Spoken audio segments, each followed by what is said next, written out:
who have died, and we treasure those places as sacred ground. We also honor economic justice that says that people who don't have the money or the power or the access to power are still guaranteed their equal rights in our country, that this is what our country stands for. And as with Native Americans, we honor our ancestors. We visit the places that mark their graves, and at the same time we treasure the earth and the natural resources that we have. And so today I offer you words that Jewish people recite every time we complete reading one of the books of the Torah, our sacred text, the first 5 books of the Bible. Each time we complete a book, we say, Chazak, Chazak, V'nit Chazek. We say, be strong, and let us strengthen each other for the holy work in which we're engaged. Amen. Amen. Thank you. And now we'll hear from Bob McComas. Wood?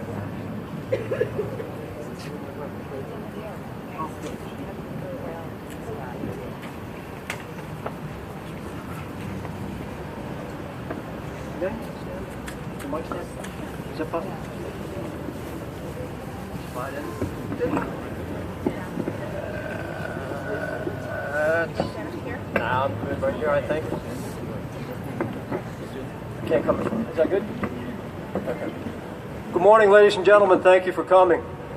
My name is Bob McComas Wood, and I work with Carolyn at Millersville University. I'm a Title IX investigator, and if you notice there's a word in there that says investigator. I ask questions, and I look for knowledge, and I look for answers to things, and I think hopefully what I'm about to read a little bit to you, I know I don't mean to lecture, but to read information and knowledge is power, and it helps us understand why we're here and what we're doing. So if you will allow me, okay? We're here today to stand with the people of Standing Rock, North Dakota. This rally is about connections. Connections to the land, connections to the people of North Dakota and Pennsylvania, connection to all the people of this country and all the people of the world. For we all need one thing to sustain life: water. Long before the issues of Standing Rock, North Dakota came to be, a gentleman named Chief Luther Standing Bear of the Lakota Nation made statements which were true in 1898, and they are equally as true today. If I may, the Lakota was a true naturist, a lover of nature. He loved the earth and all things of the earth. The old people came literally to love the soil, and they sat or reclined on the ground with the feeling of being close to a mothering power. Their teepees were built upon the earth, and their altars were made of the earth. The soil was soothing, strengthening, cleansing, and healing. The old Lakota was wise. He knew that a man's heart away from nature becomes hard. He knew that lack of respect for growing, living things soon led to lack of respect for humans also. It's as if Chief Luther Standing Bear were speaking directly to the corporation Energy Transfer Partners. If you look on the website of Energy Transfer Partners, they read as follows. It is a Texas-based company that began in 1995. It is one of the largest and most diversified investment-grade master limited partnerships in the United States. It has grown from roughly 200 miles of natural gas pipelines in 2002 to approximately 71,000 miles of natural gas lines, gas liquids, refined products, and crude oil pipelines today. Contained also within that website is a statement naming and describing one of ETP's business partners, Sunoco Logistics. That is relevant to us, and I will explain. In October of 2012, Sunoco Logistics became a wholly owned subsidiary of ETP via ETP Hold Corporation. It acquired the general partner interest, 100% of the incentive distribution rights, and 32.4% of the limited partnership interest in Sunoco Logistics. Sunoco Logistics is a consolidated subsidiary of Energy Transfer Partners, LTP. It is ETP's position that the pipeline presents no inherent threat to the water, the land, or the people of Standing Rock. There has been data which has been collected and reports which have been amassed by Reuters, the news agency, and various government agencies, such as the Pipeline Hazardous Materials Safety Administration, that comes into conflict with that statement from EDP. I read from a report. Sunoco Logistics, the future operator of the oil pipeline delayed this month after Native American protests in North Dakota, spills crude more than any of its competitors, with more than 200 leaks since 2010. Reuters analyzed data that companies are obliged to disclose to the Pipeline and Hazardous Materials Safety Administration when they suffer spills, and found that Sunoco leaks crude from onshore pipelines at the highest number of crude leak incidents. Just to put that in some perspective, another company, Enterprise Products Partners, leaked 167. Plains All American Pipeline, 190. And all of this data goes into PHMSA, which is part of the United States Department of Transportation. So the government knows. The analysis by Reuters of the government data on the pipelines clearly shows Sunoco pipelines leak more than any other operator since 2010. We are here today because we want to express the connection we feel for our brothers and sisters at Standing Rock. In Pennsylvania, we have had firsthand experience and recent knowledge of Sunoco's spills. On October 21st, this headline began an article which was posted in Lancaster Online. 55,000 gallons of gasoline spilled into the Susquehanna River.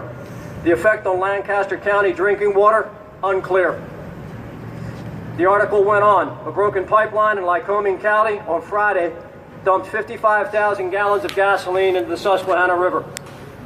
Flash floods and landslides in north-central Pennsylvania caused the Sunoco pipeline to rupture, spilling an estimated 55,000 gallons of gasoline into a tributary of Lysock Creek in Lycoming County. Sunoco Center responded to the rupture at about 3 a.m. Friday morning after a decrease in pressure was detected, and residents noticed a strong smell of gasoline, according to Sunoco spokesman. How bad was that smell?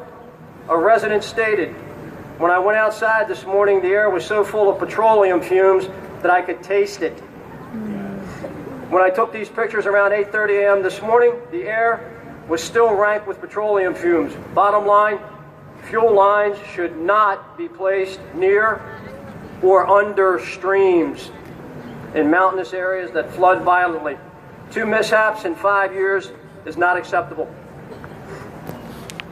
Unfortunately, just as in Standing Rock, here in Pennsylvania, people have been arrested protesting a pipeline. The Mariner East 2 pipeline in PA resulted in 4 arrests. The headline read something to the effect of, "Sunoco rapidly cuts trees on Mariner East 2 pipeline." That's a subsidiary of Sunoco. 2 were arrested, placed on $1,000 bail. 2 are still in the trees.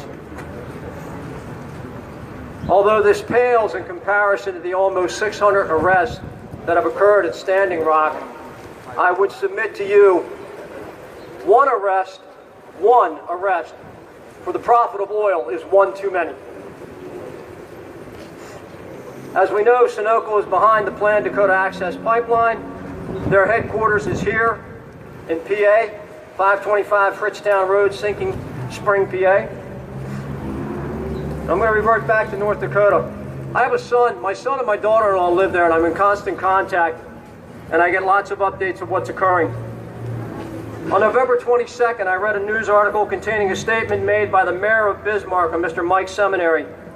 The article in the Bismarck Tribune read, "Bismarck Mayor Mike Seminary asked out-of-state visitors against the Dakota Access Pipeline to go home" at a news conference today at the City County building in downtown. The anti-DAPL message has been heard clearly for the past 100 days, said Mr. Seminary. Further, most of you don't live here, which means most of you don't care what's left when you leave. Several days after that, Governor Dalrymple ordered an evacuation and blockade of the campsites. He has since reconsidered that a bit, and he only intends to impose a $1,000 fine on anybody who wants to bring in medical supplies, food, fuel, water to the campsites, to the water protectors. Since this began, I've written about a letter a day to Governor Dalrymple. Ironically, I've not received a reply as of yet. Doesn't surprise me. But in this particular instance, I wrote a letter to both the mayor and Governor Dalrymple. I'd like to share it with you. It said, "Good morning, sir. I sent this message to the mayor of Bismarck, Mr. Mike Seminary. It is my hope that you too will listen to my thoughts. Sir, I read the news article in which you advised non-residents of North Dakota who are at Standing Rock to go home. In many ways, I understand your request. You're correct. Eventually, people will leave and go home, and North Dakota will be left with what's behind. However, if you would just expand your thought a bit to a larger picture, we are all citizens of the United States. This debate touches all of us.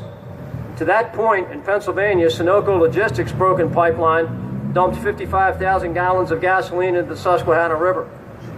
Sunoco Logistics, a subsidiary of ETP, is involved with the Dakota Access Pipeline and will be taking it over once opened.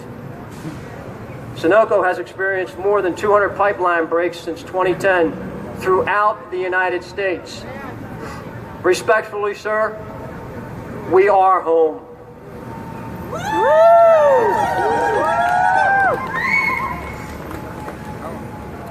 We are here today, as I said at the beginning, because of connections.